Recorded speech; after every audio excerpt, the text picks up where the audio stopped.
Perjalanan ribuan mil selalu dimulai dari satu langkah kecil. Dan untuk itulah kami memulainya dari saat ini. Halo, perkenalkan kami dari Grup 9 akan mempresentasikan terkait Eco Home Plus, rumah tinggal dengan penerapan aspek green building. Grup kami beranggotakan saya, Nur Wahid Dimas Saputro, teman saya, Idam Nasution, dan juga Rabil Septinas. Coba pikirkan, apa yang Anda cari ketika Anda ingin membeli rumah? Aspek kenyamanan, aspek kesehatan, konservasi air, punya view yang bagus agar bisa healing, refreshing, dekat dengan fasilitas umum, atau bahkan hemat energi. Jika ini semua yang Anda cari, maka inilah solusinya. Eco Home Plus, rumah tinggal dengan aspek green building dengan segala kelebihannya. Rumah ini akan terletak di Jalan Kavling Surya, RT 2, RW 5, Kedung Jaya, Kota Bogor, Jawa Barat.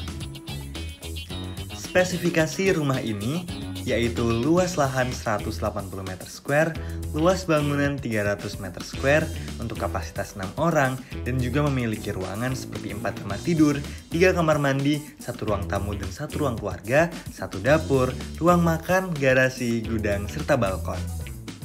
Rumah ini memiliki beberapa keunggulan. Yang pertama terkait dengan tata letaknya, yang kedua fungsionalitas, yang ketiga tentunya menerapkan aspek green building, dan yang selanjutnya adalah memiliki desain berbentuk L sehingga dapat memaksimalkan view Gunung Salak. Berikutnya adalah side plan Eco Home Plus. Berikutnya adalah denah rumah lantai 1. Dan ini merupakan denah rumah lantai 2. Dan yang selanjutnya adalah progres dari desain 3D rumah. Yuk kita lihat bagaimana penerapan green building pada rumah ini. Kategori yang pertama adalah tepat guna lahan atau appropriate site development. Rencananya rumah ini berada di atas lahan sesuai peraturan tata ruang daerah setempat.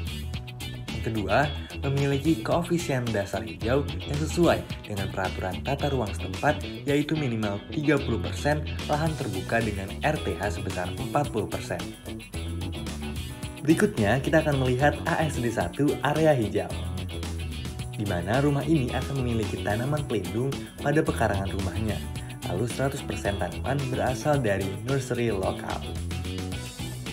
Selanjutnya ASD 2 infrastruktur pendukung. Terdapat kawasan prasarana dan utilitas di rumah ini. Di antaranya adalah terdapat jaringan jalan di sekitar rumah, saluran drainase dan juga jalur listrik, fiber optik, serta telepon. Selanjutnya, ASD 3 aksesibilitas komunitas. Terdapat minimum 10 jenis fasilitas umum dalam jarak pencapaian jalan utama sejauh 1 km dari tapak. Di antaranya adalah Daycare Bogor Teman Bermain 100 meter, lalu ada juga Masjid At-Taufik, SDN 2 Kedung Jaya, Bank Mandiri, Kantor Kelurahan, SPBU Pertamina, sampai UD Jaya Cafe House. ASD 4 pengendalian hama, rumah ini memiliki jaring anti nyamuk yang dipasang di ventilasi serta terdapat juga penutup pumping anti tikus.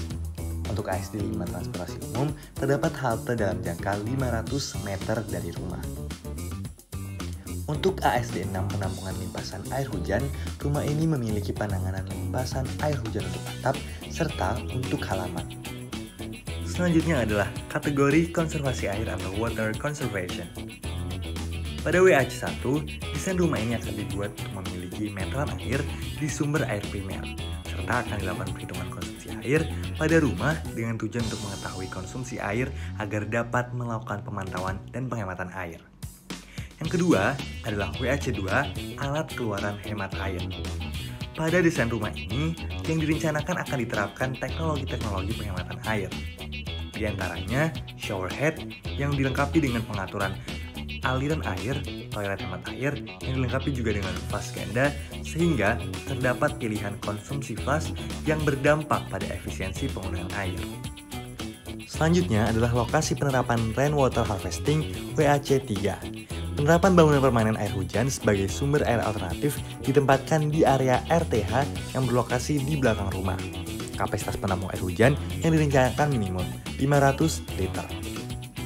Selanjutnya adalah irigasi hemat air atau Water Saving Irrigation WAC4. Perencanaan rumah didesain tidak menggunakan sumber air primer, PDAM ataupun tanah, namun disediakan fasilitas penampungan air hujan yang digunakan untuk penyiraman tanaman, sehingga hal ini menjadi strategi penghematan air untuk penyiraman tanaman. Berikutnya, pengelolaan air limbah atau Wastewater Management WAC5. Perencanaan rumah ini dipasang grass tap di sink dapur agar tidak menghambat saluran air limbah. Speed tank dibangun memiliki filter yang dapat memproses air limbah hingga aman bagi lingkungan. Kami juga telah melakukan perhitungan biaya listrik di mana rumah ini akan menghemat 50% dari biaya listrik yang seharusnya digunakan karena rumah ini menggunakan panel surya. Kami juga melakukan perhitungan kebutuhan air bersih di mana untuk total debit final air adalah 972 per harinya. Nah, gimana? Menarik bukan fitur-fiturnya? Makanya tungguin terus ya kelanjutan progres dari rumah ini hingga nanti sudah selesai dan siap untuk dihuni. Terima kasih.